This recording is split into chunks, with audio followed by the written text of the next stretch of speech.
디모데전서 2장 5절 말씀을 읽겠는데요. 다 같이 자리에서 찾으신 분은 자리에 일어나셔서 디모데전서 2장 5절 말씀을 우리가 함께 읽도록 하겠습니다.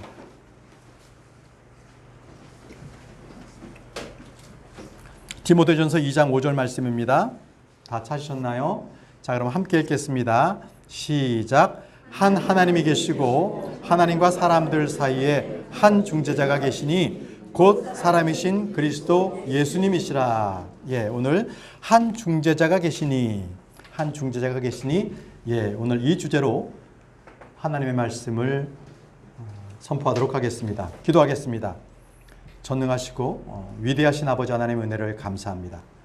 주의 첫날 참으로 이 모든 죄인들을 예수 그리스도의 피로 깨끗하게 씻기신 하나님의 아들들을 이 자리에 모이게 하시니 감사합니다. 이 자리에 하나님의 말씀이 선포될 때에 이 부족한 자를 하나님께서 가려주시고 오직 하나님의 말씀만을 담대히 전할 수 있도록 인도해 주옵소서. 말씀을 받는 우리 성도님들은 사람의 말로 받지 아니하고 하나님의 말씀으로 받아 그 믿음과 잘 효력 있게 일할 수 있도록 인도해 주시기를 원합니다. 온전히 말씀이 선포되는 가운데 오직 주님께서 임대해 주시고 오직 주님께서만 영광 받아 주시기를 원하오며 살아계신 예수님의 이름으로 기도합니다. 아멘. 자리에 앉으시기 바랍니다. 저는 지난 주간에 욥기를 묵상했습니다. 욥기를 묵상하다가 한 구절에 눈이 탁 꽂혔습니다. 욥기에 말이죠. 이는 여러분도 다 아시겠지만 욥이 한순간에 자식들을 다 잃고 재산도 다 잃어버리지 않습니까? 그리고 자신의 몸은 온몸에 종기가 나서 질그릇 조각으로 몸을 팍팍 긁어야만 자기가 견딜 수밖에 없는 그러한 저주를 받았습니다. 그때 그의 아내는 이렇게 말했습니다. 하나님을 저주하고 죽으라. 왜 구차하게 살고 있느냐. 하나님을 저주하라고 했습니다.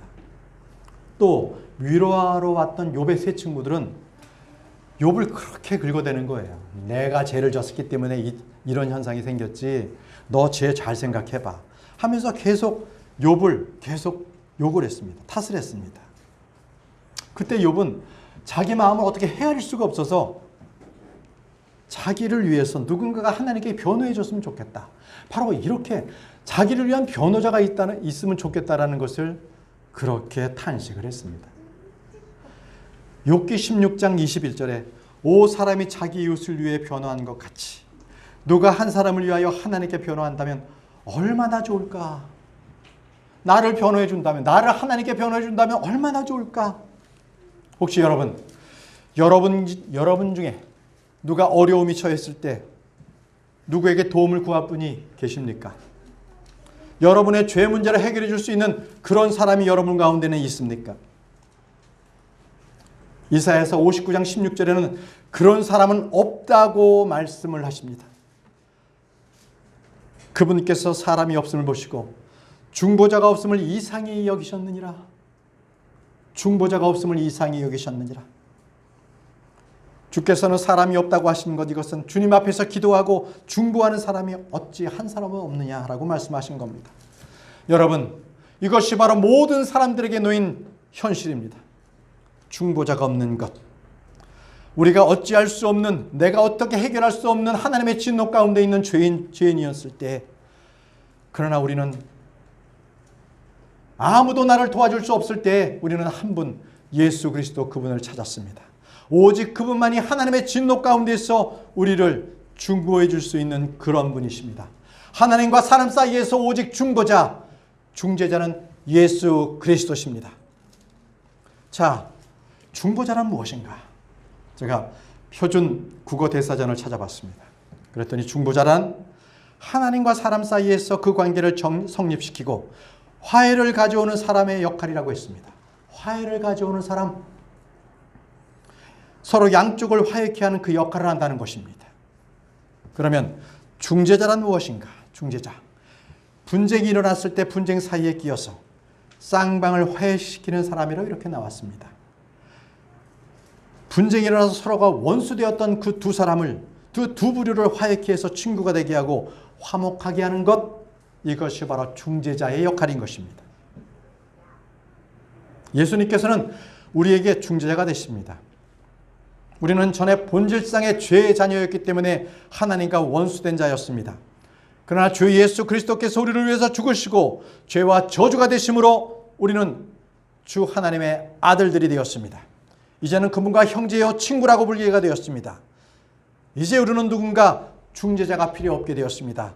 오직 하나님 아버지께 담대히 나갈 수 있는 것, 그것은 우리에게 중재자, 그분이 계시기 때문입니다.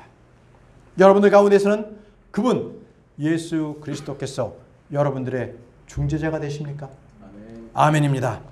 그런데 이 성당, 가톨릭 교회에서는 성모 마리아 또는 죽은 성인들의 이름을 기도하면서 그들이 중보자라고 합니다. 하나님과 사람 사이의 중보자는 오직 예수 그리스도 한 분뿐이 없습니다. 예수님은 우리의 중보자시며 우리의 중재자십니다. 성령은 또한 우리의 중재자가 되십니다. 하늘에 계신 그리스도 예수님은 우리를 위해서 중보하고 계십니다. 여러분, 중재자라는 의미에는요, 돕는 자라는 의미가 있는데 거기에는 변호자라는 의미도 있습니다. 변호자. 중재자는 곧 화해자고 중간에 막힌 잠을 헐어버리는 그런 역할을 합니다. 하나님과 사람 사이에 이 중재자는 곧 사람이신 예수 그리스도께서 하나님과 사람 사이를 화해시키고 또 언약의 중재자가 되십니다. 또 우리를 위해서 그 중재자는 우리를 위해서 변호도 하십니다. 변호. 그래서 요한일서 2장 1절에 만일 우리가 죄를 지어도 우리에게 아버지와 함께 계신 변호자가 계시니 곧 의로우신 분 예수 그리스도시라. 아버지와 함께 계신 변호자, 바로 예수 그리스도께 계시니 바로 그분이 우리를 위해서 변호하고 계신다는 것입니다. 그분은 지금도 우리를 위해서 적극적으로 변호하고 계십니다. 죄인들을 변호하는 변호사는 돈을 받고 변호합니다. 그러나 우리의 변호자이신 예수 그리스도께서는 자기의 목숨을 값없이 희생을 치르신 분, 바로 그분이십니다. 고린도전서 6장 20절 말씀에 주께서 값을 치르고 너희를 사셨느니라. 주께서 값을 치르고 너희를 사셨느니라. 그런즉 하나님의 것이 너희의 몸과 너희 영으로 하나님께 영광을 돌리라. 세상에 이런 중재자가 어디 있습니까? 주 예수님은 하나님과 사람 사이의 중재자로서 하나님의 모든 요구를 완전하게 충족해 주셨습니다. 그분은 하나님의 요구하시는 율법의 모든 사항을 완전하게 충족해 주셨습니다. 주님은 중재자로서 사람의 요구 또한 완전하게 충족시키신 분이십니다. 죄와 사면을 해주셨습니다. 죄의 사면을 해주셨고 값없이 하늘의 영적인 모든 복들을 바로 우리에게 선물로 주신 분이십니다. 그것이 바로 중재자십니다. 에베소서 2장 14절 16절을 보십시오. 거기에는 우리 주님께서 하나님과 사람 사이에 중간 분리벽을 허무셨다는 그 기록의 말씀이 있습니다. 에베소서 2장 14절에서 16절 말씀입니다.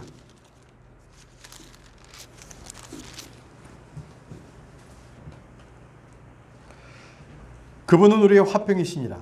그분께서 둘을 하나로 만드사 우리 사이에 중간 분리벽을 허무시고 원수되게 하는 것, 즉 규례들에 속한 명령들의 율법을 자기 육체로 없애셨으니 이것은 이들을 자기 내에서 하나의 세 사람으로 만듦으로써 화평을 이루려 하시며 또 십자가로 그 원수되게 하신 것을 죽이사 친히 십자가로 이 둘을 한 몸으로 하나님과 화해되게 하려 하심이라.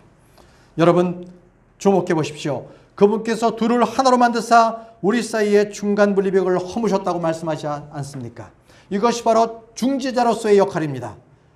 분리벽을 허무셨습니다. 주님께서는 유대인과 이방인 사이에서 원수됐던 것을 없애셨고 율법이 원수되게 하는 것을 멸하셨습니다. 예수님의 사역에서 가장 잘 표현되는 한마디는 바로 그분이 우리의 중재자가 되신다는 말씀입니다.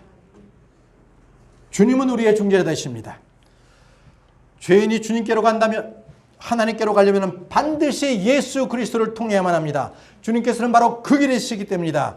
예수님께서는 바로 하늘로 올라가는 바로 그 길, 생명의 길, 의의 길, 화평의 길, 진리의 길이십니다. 여러분, 누가 주님의 도움을 얻고 또 그 길을 찾는다면 우리는 예수 그리스도를 그분에게 소개해야 합니다. 예수님으로 말미암지 않고는 누구도 아버지께 올라갈 자가 한 명도 없습니다. 요한복음 14장 6절 말씀에 예수님께서 그에게 이르시되 내가 곧 길이요 진리요 생명이니 나를 통하지 않고는 아무도 아버지께 오지 못하느니라. 나를 통하지 않고는 아무도 아버지께 오지 못하느니라. 중재자란 나가는 길이 되는 사람입니다. 우리는 성모 마리아나 죽은 성인들의 이름을 들고서 하나님 앞에 갈 수가 없습니다. 종교 창시자의 이름을 들고서 하나님 앞에 나갈 수가 없습니다. 오직 예수 그리스도, 주님께서는 나를 통하지 않고는 아무도 아버지께 오지 못하느니라고 말씀하셨습니다. 여러분들은 성경을 읽을 때 자주 이 말씀을 대할 것입니다. 그리스도를 통하여, 그분을 통하여. 여러분, 그리스도를 통한다는 것은 바로 그분께서 길이 되신다는 것입니다. 바로 우리의 중재자가 되신다는 말씀입니다. 성경은 말합니다.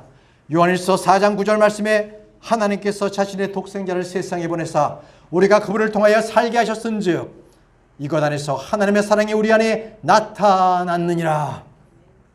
우리가 그분을 통해 살게 하셨은즉, 이 말씀에 주목하시기 바랍니다.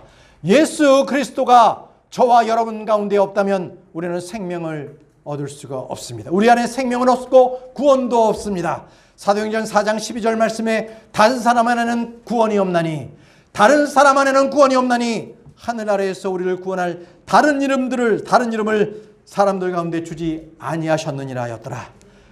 예수님을 통하면 사람은 하나님을 알 수 있고 만날 수가 있습니다.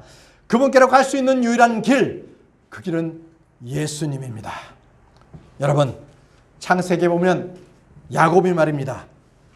생명의 위협을 받고 도망가는 길에 베델에서 하늘과 땅을 잇는 사다리를 보았습니다.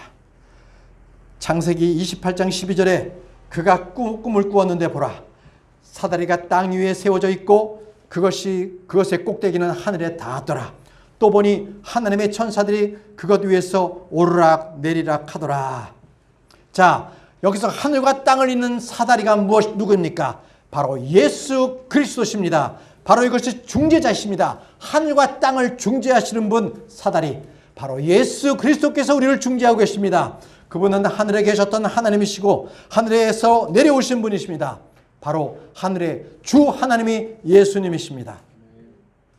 그분은 이 땅에서 사람으로 나셔서 여자이시 사람의 아들이 되셨습니다. 그리고 하나님과 아들, 하늘과 땅을 잇는 사다리가 되었습니다. 바로 중재자가 되어주신 분 예수 그리스도십니다. 그분께서는 요한복음 1장 51절 말씀에 진실로 진실로 내가 너희에게 이르노니 이후로는 하늘이 열리고 하나님의 천사들이 사람의 아들 위해서 오르락 내리락 하는 것을 너희가 보리라. 이 구절의 소리는 사다리가 하나님의 아들이신 예수 그리스도이심을 정확하게 알 수가 있습니다. 예수님이 하늘과 땅을 잇는 길이요 통로며 천사들도 그분을 통하여 하늘과 땅을 오르락 내리락 하는 것입니다. 이 땅에서 셋째 하늘로 올라가는 방법이 무엇입니까? 다른 방법은 누리기 없습니다. 비행기를 타고 올라가도 셋째 하늘은 올라갈 수 없습니다. 오직 사다리가 되신 분, 우리의 중보자가 되신 분, 바로 예수 그리스도, 그분을 통해서만 우리는 셋째 하늘로 올라갈 수가 있는 것입니다. 아멘이십니까? 중재자란, 그래서 우리 자신이 아닌 그분의 이름, 그분의 공로, 그분의 사역, 그분을 통해서입니다. 그분을 통해서 우리는 그리스도의 이름으로 기도합니다. 우리는 그리스도의 이름으로 감사합니다. 우리는 그분을 통해서만 살 수 있고 일할 수 있고 말할 수 있고 열매를 맺을 수 있으며 승리할 수가 있는 것입니다. 요한복음 15장 4절 말씀에 내 안에 거하라. 나도 너희 안에 거하리라. 가지가 포도나무 안에 거하지 아니하면 스스로 열매를 맺을 수 없는 것 같이 너희도 내 안에 거하지 아니하면 더 이상 열매를 맺을 수 없느니라. 이 말씀에서 머리와 몸의 지체, 뿌리와 가지처럼 그리스도와 우리의 관계, 이것은 바로 포도나무의 가지가 바로 연결되어 있는 것처럼 우리의 존재는 바로 예수 그리스도의 없이는 우리는 존재할 수가 없다는 것입니다. 요한복음 15장 5절 말씀에 나는 포도나무여 너희는 가지니라. 사람이 내 안에 거하고 내가 그 안에 거하면 바로 그 사람은 많은 열매를 맺나니 나 없이는 너희가 아무것도 할 수 없느니라. 나 없이는 너희가 아무것도 할 수 없느니라. 왜 그렇습니까? 왜 나는 아무것도 할 수 없다는 것입니까? 바로 그분께서 나의 머리가 되시고 나의 뿌리가 되시기 때문입니다. 여러분 한번 생각해 보십시오. 베데스다 연못가에서 38년 된 병자를 한번 생각해 보시기 바랍니다. 그는 병고침을 받을 희망이 없었습니다. 그때 주님께서 그에게 오셨습니다. 내가 낫고자 하느냐라고 물었을 때 그때 그가 무엇이라고 했습니까? 예, 저 연못이 물이 끓을 때에 그것에 자기를 던져줄 사람이 없어서 자기는 도저히 병을 나을 수 없는 그런 사람입니다 라고 했습니다. 여러분, 그에게 필요한 것이 과연 연못이었습니까? 그에겐 치유자 한 분이 필요했습니다. 예수 그리스도, 그분 한 분이면 모든 것이 충족되었습니다. 마찬가지입니다. 마찬가지로 우리에게 필요한 것은 언제나 예수 그리스도십니다. 우리에게 필요한 것은 나의 치유 되시는 예수 그리스도, 나의 공급자 되시는 예수 그리스도, 나의 구원자요, 나의 돕는 자요, 나의 모든 것 되시는 예수 그리스도, 그 한 분이면 충분합니다. 예수님은 우리에게 무엇이 되었습니까? 그분은 자신을 주었고 자신의 생명을 주셨습니다. 저는 저의 인생을 돌아봤을 때 이렇게 생각했습니다. 지난 날을 돌아봤을 때 내가 구원받지 않았다면 나는 어떻게 살았을까? 아마 세상에서 참으로 세상 낙을 즐기면서 정말 세상의 악이란 악은 아주 잘 교묘하게 저지르면서 그렇게 살았던 그런 인물이었습니다. 그럼 내가 킹제임스 성경을 믿지 않았다면 나는 어떻게 됐을까? 나는 구원을 받았지만 여전히 나는 아직도 구원 이후에 어떠한 삶을 살아야 할지 믿음에 대한 확실한 근거도 모른 채 그렇게 허송세월을 보내고 주님을 만났을 것입니다. 저는 작년 6월에 청년 퇴직을 했습니다. 지난 36년간 직장 생활을 돌아봤습니다. 예수님이 없으셨다면 나는 아무 일도 할 수가 없었을 것입니다. 나는 살 수도 없었을 것입니다. 형제자매 여러분, 여러분 가운데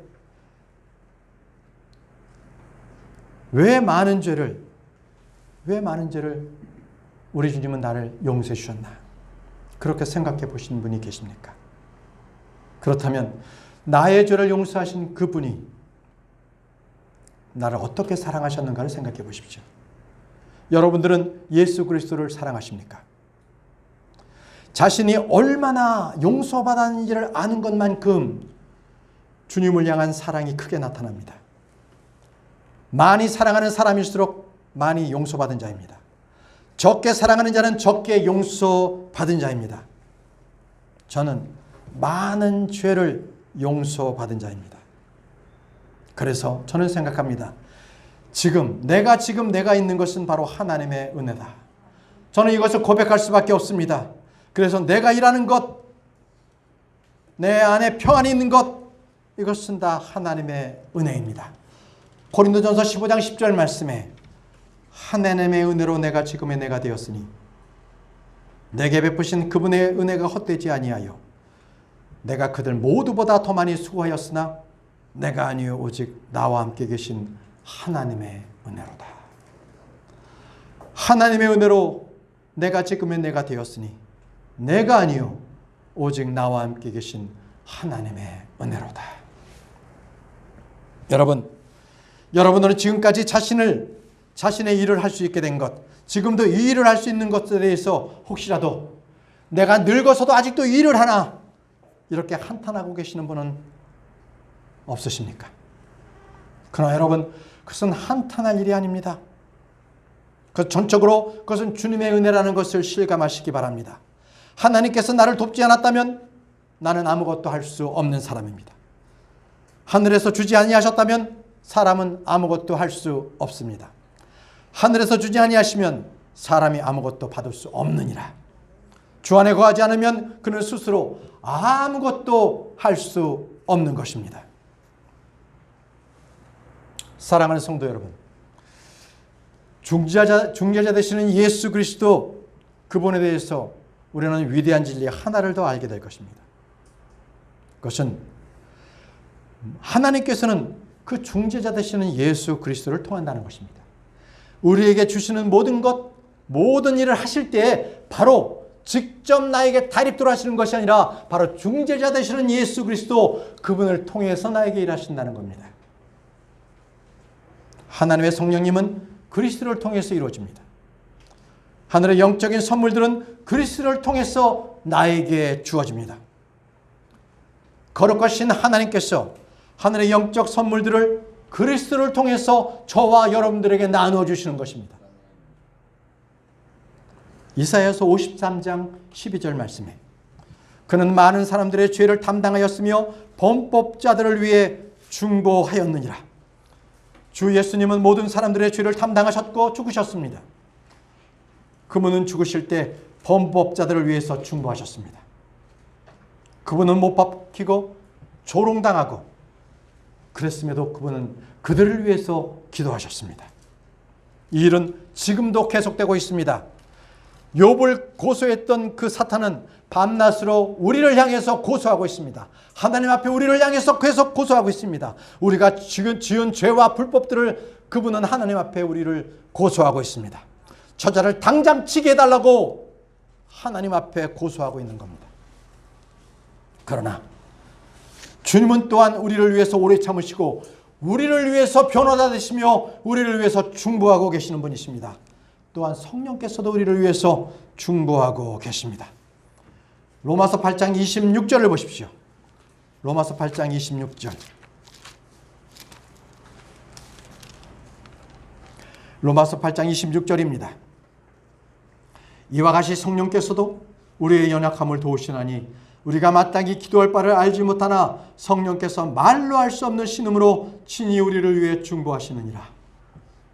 성령께서는 우리를 위해 중보하시는 하나님이십니다. 그분은 진리의 영이시요 위로자시며 돕는 분이시며 친히 우리를 위해서 이 시간에도 중보하고 계시는 분이십니다. 로마서 8장 27절.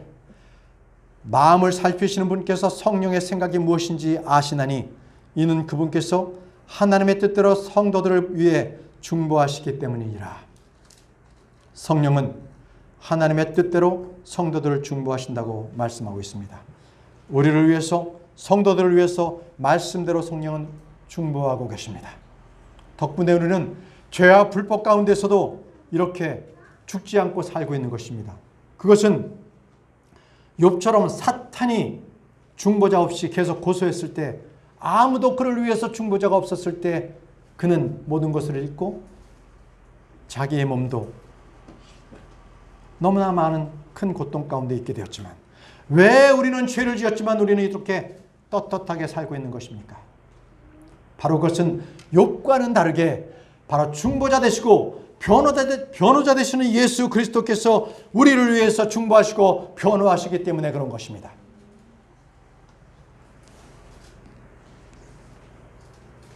로마서 8장 34절에 누가 정죄하리요? 죽으신 분은 그리스도시요 참으로 다시 일어나신 분도 그리스도시니 그분께서는 바로 하나님의 오른편에 계시며 또한 우리를 위하여 중보하시느니라. 또한 우리를 위하여 중보하시느니라. 바로 주님께서는 여전히 우리를 위해서 중보하고 계십니다. 긍휼을 얻고 도움을 얻기 위해서 우리는 주님 앞에 나아갈 수가 있습니다. 주님께서는 우리를 위해서 중보하고 계십니다. 히브리서 7장 25절에 그러므로 그분께서 항상 살아계셔서 그들을 위하여 중보하심을 보건대. 그분께서 항상 살아계셔서 그들을 위하여 중보하심을 보건대. 그분은 또한 자기를 통하여 하나님께 나오는 자들을 끝까지 구원하실 수 있느니라. 주님 앞으로 나오는 자들은 언제든지 그분을 통하여 구원을 받습니다.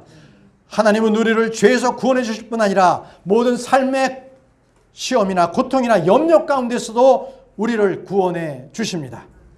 주님은 항상 살아계셔서 그들을 위해서 중보하시기에 그분께 나오는 자를 끝까지 구원해 주실 수 있습니다. 여러분, 성경에는 여러 중재자가 나옵니다. 한번 보시죠. 갈라디아서 3장. 갈라디아서 3장 19절 말씀을 보시기 바랍니다. 갈라디아서 3장 19절 말씀.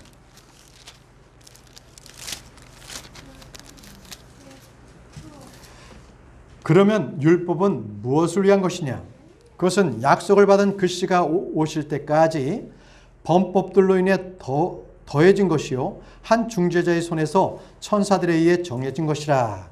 자, 여기서 약속을 받은 그 시가 오실 때까지, 이 말씀은요 주 예수 그리스도께서 오실 때까지, 성육신 하셔서 이 땅에 오실 때까지라는 말씀입니다. 그러나 여기서 한 중재자의 손에서 천사들에 의해서 정해진 것이라 했을 때 한 중재자는 모세를 말하고 있습니다. 모세. 이때는 하나님과 백성 사이에서의 중재자가 모세였습니다. 자, 모세는 산에 올라가서 주님의 법을 받아서 백성들에게 전해주고 또 주의 뜻에 따라서 또 그 계획을 그들에게 말해주었죠.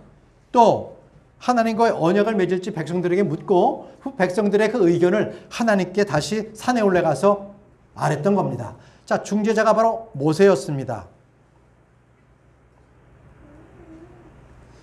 이 중재자였기 때문에 백성들이 하나님과의 언약을 그들이 범해서 죄를 지었을 때 모세의 역할이 뭐였냐면 기도하는 역할이었어요. 그렇죠? 중재자의 역할이 기도하는 역할이었습니다. 그것은 바로 지금의 우리 예수 그리스도와 함께 같은 모형이 되고 있습니다. 갈라디아서 3장 20절 말씀을 계속적으로 보겠습니다. 이제 중재자는 하나만의 중재자가 아니로되 하나님은 하나이시니라. 자, 중재자는 하나만의 중재자가 아닙니다. 모세는 하나님의 법을 백성들에게 전해주었고 또 백성들의 필요를 주님께 전달했습니다. 그 필요함을 구했던 거지요. 자, 모세는 둘 사이의 언약을 중재했던 겁니다. 그런데 이제 모세가 죽은 후에는 어떻게 됐습니까? 이제 예언자들이 나타났어요. 이제 모세가 죽은 뒤에는 각종 예언자들이 나타나서 하나님의 말씀을 예언했어요. 자, 그 중에 하나가 예레미야입니다. 예레미야는 하나님께서 유다와 예루살렘을 멸하실 것이라는 것을 백성들에게 전했습니다. 주님은 이때 예레미야에게 자, 더 이상 백성들을 위해서 기도하거나 간구하지도 말고 중재하지도 말라고 말씀하셨습니다. 예레미야 7장 16절 말씀에 그러므로 너는 이 백성을 위하여 기도하지도 말고 그들을 위하여 소리 높여 부르짖거나 간구하지도 말며 내게 중재하지도 말라. 내게 중재하지도 말라. 내가 내 말을 듣지 아니하리라. 이렇게 하셨어요. 하도 이스라엘 백성들의 죄를 지으니까 하나님께서는 예레미야에게 더 이상 너 중재하시지 마. 내가 내 말도 듣지 않을래. 이스라엘 백성을 위해서라면 이제 중재하지 말라고 했습니다.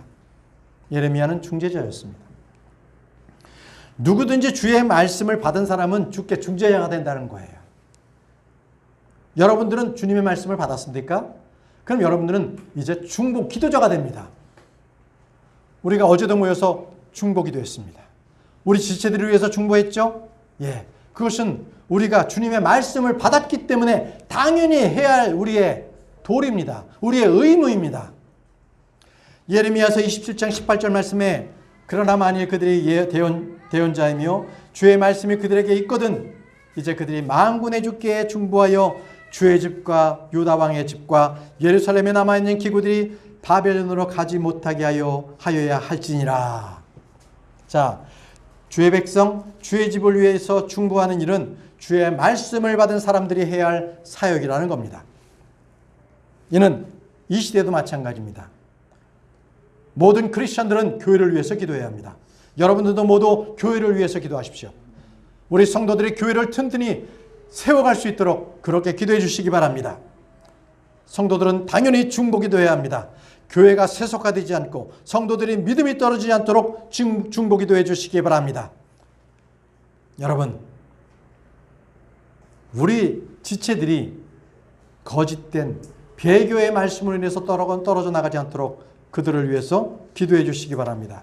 여러분들은 특히 주님의 말씀을 전하는 선포자들이나 성경 교사들을 위해서 그렇게 깨어서 기도해 주시기 바랍니다.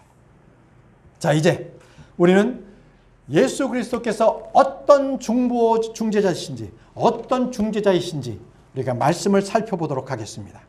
주보를 참조하시기 바랍니다. 첫 번째, 예수님께서는요, 새 구속 언약의 중재자십니다. 뭐라고요? 새 구속 언약의 중재자. 자, 말씀은 히브리서 9장 15절입니다. 히브리서 9장 15절. 새 구속 언약의 중재자. 네. 이런 까닭에 그분께서 새 상속 언약의 중재자시니 이것은 첫 상속 언약 아래 있던 범죄들을 구속하시려고 죽으심으로써 부르심을 받은 자들이 영원한 상속 유업의 약속을 받게 하려 하심이라. 자, 여기서 상속 유업이라고 나오죠. 상속 유업. 이것은 테스트먼트입니다. 오직 킹제임스 성경에 나오는 언약입니다. 커버넌트로 일반 성경들은 다 그냥 변개시켰는데요. 자, 이것은 테스트먼트, 언약입니다. 자, 킹제임스 성경에만 14번의 횟수로 나오는 아주 유일한 언약입니다. 그런데 이 언약이 무슨 언약이냐는 거죠. 그래서 번역자별로 이렇게 거기다가 상속 언약이라고 지금 이 흔정역에서는 썼는데, 나의 성경 교사인 분께서 이 부분은 상속 언약으로 가르쳐 줬습니다. 그래서 저는 이 언약이 상속 언약이 아니라 구속 언약입니다. 구속 언약으로 제가 이것을 성경을 배웠기 때문에 저는 이것을 구속 언약이라고 말씀을 드리겠습니다. 왜냐하면요, 이 테스터먼트는 죄의 사면이나 구속을 위한 피로 맺은 그 언약이어야만 합니다. 언약이 뭐예요? 사람이 죽어야만 효력이 있잖아요. 그죠? 유언이 그렇잖아요. 언약이거든요, 이것이. 그것은 우리의 죄들로 인해서 바로 구속이 일어나는 그 언약이 무엇인가? 바로 구속 언약이라는 거죠. 주님께서는 그 언약을 주셨을 때 바로 구속을 주신 거예요. 그래서 예수님은 새 구속 언약의 중재자십니다. 마태복음 26장 28절 말씀에 주님은 십자가에 죽기 전 이렇게 말씀하셨습니다. 이것은 죄들의 사면을 얻게 하려고 많은 사람들을 위하여 흘린 나의 피, 그렇죠? 많은 사람들을 위해 흘린 나의 피, 뭐라고요? 새 구속 언약이니라, 상속이라고 되어 있는데 바로 이 부분에 맞게끔 한다면 죄들의 사면을 얻고 또 많은 사람을 위해서 흘린 예수 그리스도의 그 피는 구속 언약이죠. 상속이 아닙니다. 그래서 구속 언약의 피가 맞다라는 것입니다. 자, 첫 구속의 언약의 중재자는 모세였습니다. 그런데 새 구속 언약의 중재는요, 예수님이셨습니다. 주님께서는 새 구속 언약의 중재자가 되시기 위해서 죽으셨습니다. 예수님은 그 범법들을 다 구속하려고 주셨습니다. 율법을 구속하려고 죽으셨습니다. 그래서 첫 구속 언약인 율법 아래 놓여있던 사람들을 이 믿음이 오기 전까지는 율법 안에 다 붙들려 있었잖아요. 주님께서는 이제 율법 아래에서 나셨지만 율법 아래에 있던 자들을 다 구속하셨어요. 그래서 구속 언약입니다. 첫 구속 언약에 있던 범법들을 그것들은 다 율법들을 범한 죄들을 나타내기 위해서 그 범법들이 다 나타나 있는 거거든요. 율법은 죄를 나타내기 위해서 있는 겁니다. 그래서 율법을 자랑하던 히브리인들은요, 그들은 율법의 죄와 정죄 아래 다 놓여 있었던 겁니다. 그들은 율법을 다 지킬 수가 없었습니다. 율법에서 의롭게 될 사람은 아무도 없다고 그러지 않습니까? 그러나 주님께서는 첫 구속 언약 아래 있던 바로 그 범법자들, 율법 아래 있었던 자들을 구속하시려고 주님께서는 새 구속 언약의 중재자가 되셨어요. 새 구속 언약, 옛 구속 언약, 첫 번째 게 아니라 새 것이 되었습니다. 그래서 첫 언약 안에 있었던 범법들은 황소와 염소의 피로서 제거됐죠. 제거될 수 없었어요. 그러나 주님께서는 영원한 구속 언약, 바로 그 유업으로 말미암아 죽으셨기 때문에 바로 새 구속 언약의 중재자가 되셨던 겁니다. 우리는 더 이상 동물의 피로서 우리의 죄들을 구속할 필요가 없게 된 것입니다. 자, 두 번째입니다. 두 번째는요, 예수님은 새 언약의 중재자가 되십니다. 새 언약의 중재자. 지금 말씀드린 것 이어서입니다.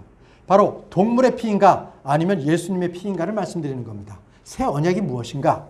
바로 히브리서 12장 24절 말씀에 있습니다. 히브리서 12장 24절 말씀. 오늘 우리는 중요한 것을 다루고 있습니다. 언약이 무엇인가? 자, 두 번째, 새 언약의 중재자 예수 그리스도의 피를 다루고 있습니다. 히브리서 12장 24절에 새 언약의 중재자이신 예수님과 아벨의 피보다 더 나은 것들에 말하는 피, 곧 뿌리는 피에 이르렀느니라. 자, 여기서 좀 이상합니다. 자, 말씀 잘 보세요. 새 언약의 중재자이신 예수님과 아벨의 피보다 더 나은 것을 말하는 피? 이런 피가 어디 있어요? 아니, 예수님 피보다 더 나은 피가 어디 있어요? 이건 잘못된 번역입니다. 이건 왜 그러냐면요, 킹제임스 성경에 나와 있는 전치사 to를 생략했기 때문에 그렇습니다. 이건 오류입니다. 킹제임스 성경대로 예수님 앞에 나와 있고 또 뿌리는 피 앞에 나와 있는 전치사 to, 이걸 번역해야만 됩니다. 번역하면 이렇게 됩니다. 너희는 새 언약의 중재자이신 예수님께 이르렀고, 이르렀고 들어가야 돼. 예수님께 이르렀고 뿌리는 피에 이르렀으니, 그 앞에 갔으니, 이르렀으니 to, 그것은 아벨의보다 더 좋은 것들을 말하느니라. 해석됐죠? 예수님 피가 아벨의 피보다 더 좋은 겁니다. 그러나 우리가 지금 갖고 있는 성경은 오역입니다. 자, 모세의 율법은요, 하나님과 이스라엘과 맺은 첫 언약, 옛 언약이라면, 하나님은요, 우리가 말하는 새 언약, 새 구속의 언약을 예수 그리스도를 통하여서 주셨어요. 자, 그래서 예수님께서 자신의 피로 세우신 언약, 이것은요, 죄들의 사면을 얻게 하려고 많은 사람들을 위해 흘린 피, 바로 예수 그리스도의 그 피가 구속 언약입니다. 아멘이십니까? 아멘. 받아들이시죠? 바로 구속 언약입니다. 이 언약은 누구든지 그분을 믿는 자마다 죄가 용서된다는 겁니다. 하나님의 아들이 된다는 겁니다. 이 언약은 이미 우리에게 발효가 되었습니다. 누구든지 예수 그리스도를 믿는 자는 율법 아래에 있지 않는다는 거예요. 우리는 영원한 이제는 상속자가 되었습니다. 새 구속 언약을 받은 자들이기 때문에 그렇습니다.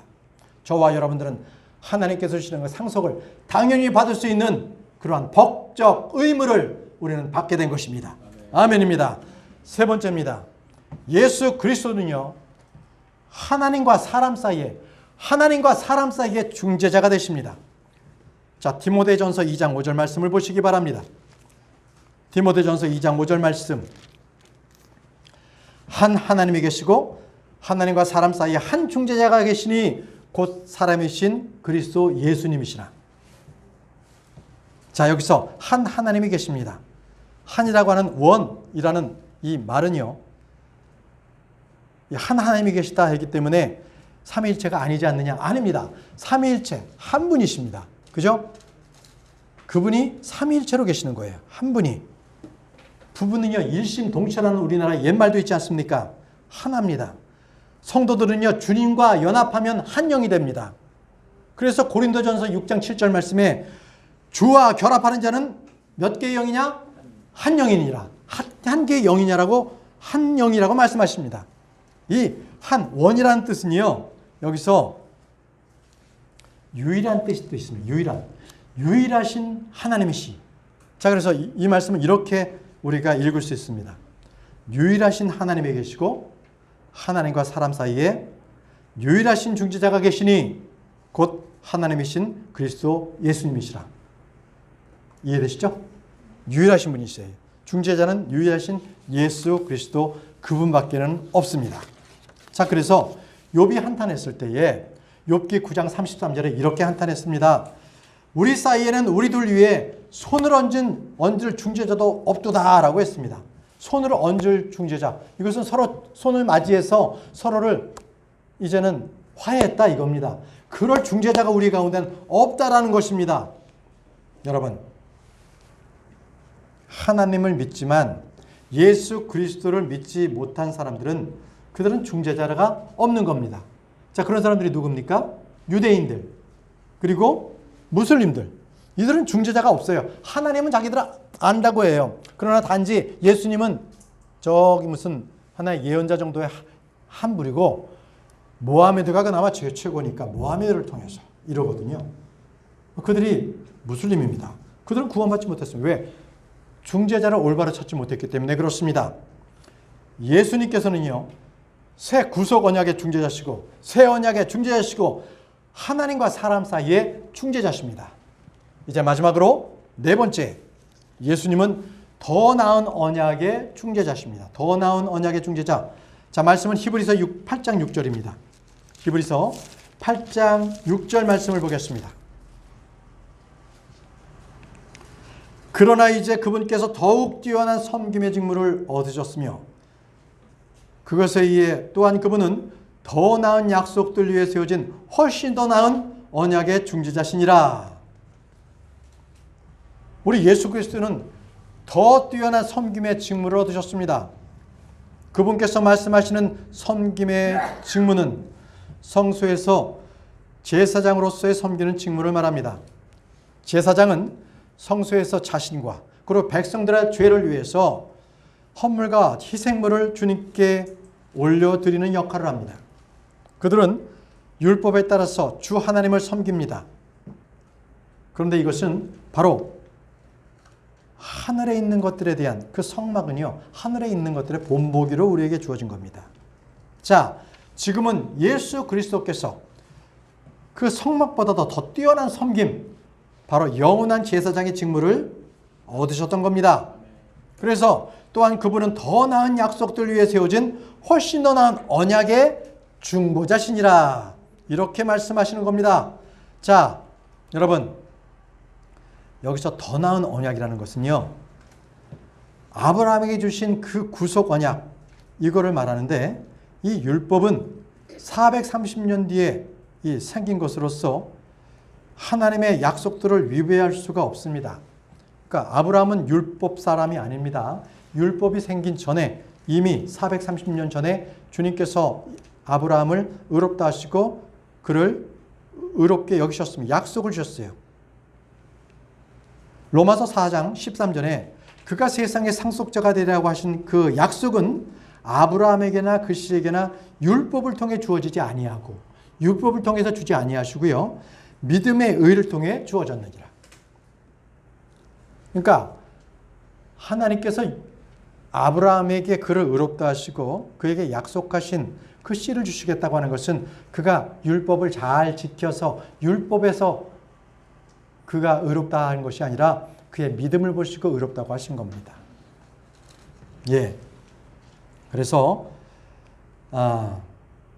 아브라함과 그 씨에게 주신 약속은 세상의 상속자가 되리라는 그 약속, 그리고 또 믿음으로 의롭다가 된다는 그 약속으로서 율법에는 없는 것들, 그것을 말씀하고 있는 것입니다. 갈라디아서 3장 17절 말씀에 율법보다 더 나은 약속의 말씀들을 위해 세워진 더 나은 언약이 새 언약이라고 말씀하고 계십니다. 갈라디아서 3장 17절, 내가 이것을 말하노니 하나님께서 그리스도 안에서 미리 확정하신 그 언약을 430년 뒤에 생긴 율법이 취소하지 못하며 또 그 약속을 무효로 만들지 못하리라. 그렇습니다. 율법 이전에 그리스도 안에서 미리 확정하신 약속이 있는데 바로 그것은 씨와 상속에 관한 약속이었습니다. 하나님께서는 아브라함에게 약속하셨을 때 더 큰 일을 두고 맹세할 수 없었으므로 자신을 두고 맹세하셨습니다. 약속의 상속자들에게 자신의 계획이 불변하다, 변하지 않는다는 것을 풍성히 보여주시려고 자신을 확증해서 약속해 주신 것입니다. 율법은요, 연약한 사람들을 대제사장으로 삼지만 율법이 있은 뒤에 하신 맹세의 말씀은 영원히 거룩히 구별된 하나님의 아들 예수 그리스도께서 대제사장이 되신 것입니다. 이제 말씀을 정리하겠습니다. 모세는 첫 번째 언약의 중재자였죠. 모세는 율법을 받아서 하나님과 이스라엘 백성 사이의 중재자가 되었습니다.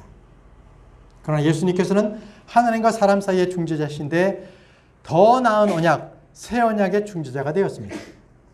예수님께서 새 언약의 중재자로서 첫 상속 언약, 바로 율법 아래 있었던 그 범법들을 구속하시려고 죽으셨던 겁니다.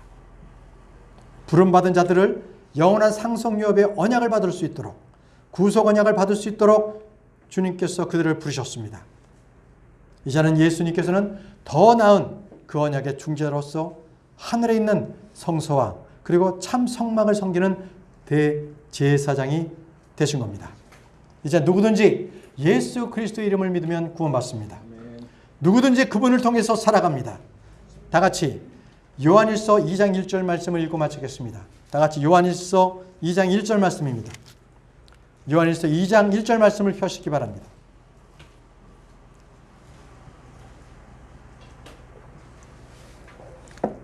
자, 요한일서 2장 1절 말씀을 함께 읽겠습니다. 시작. 나의 어린 자녀들아, 내가 이것을 너희에게 쓰는 것은 너희가 죄를 짓지 않게 하려 함이라. 만일 누가 죄를 지어도 우리에게 아버지와 함께 계신 변호자가 계시니 곧 의로우신 분 예수 그리스도시라. 자, 우리의 변호자는 누구시라고요? 예수 그리스도십니다. 예수 그리스도가 계시기 때문에 저와 여러분들은 어떠한 어려움, 어떠한 환난, 어떠한 고통이 와도 두려워할 필요가 없습니다. 욥처럼 나에게 중지자가 있으면 좋겠다라고 한탄할 필요가 없습니다. 여러분, 어떠한 어려움이 있으십니까? 직장에 어려움이 있으십니까? 개업에 대한 준비에 두려움이 있으십니까? 몸이 건강하지 못하십니까? 앞날이 걱정되십니까? 여러분, 나의 중재자 되시며 나의 변호자 되시는 예수 그리스도를 붙드는 저와 여러분들이 되시기를 바랍니다. 기도하겠습니다. 전능하시고 위대하신 하나님 아버지, 우리에게 새 언약의 중지자가 되시고 변호자가 되시며 또 그를 위해서 예수 그리스도를 보내셔서 새 구속 언약을 우리가 얻게 하시니 참으로 감사합니다. 우리가 힘들고 어려울 때 우리의 중보자 되시는 예수 그리스도를 붙들게 해 주옵소서. 우리가 지금까지 살아왔던 것 하나님의 은혜였습니다. 우리를 보호해 주시고 중재하시고 변호자가 되신 예수 그리스도, 주님께서 계시기에 우리가 여기까지 왔음을 감사합니다. 모든 것이 하나님의 은혜입니다. 이 모든 것들을 주님께 감사드리옵고 앞으로 있는 모든 일들을 주님께 던져 맡기는 중재자 되시는 예수 그리스도를 우리가 신실하신 주님을 붙드는 저희 모두가 될 수 있도록 인도해 주옵소서. 감사드리오며 예수님의 이름으로 기도드립니다. 아멘.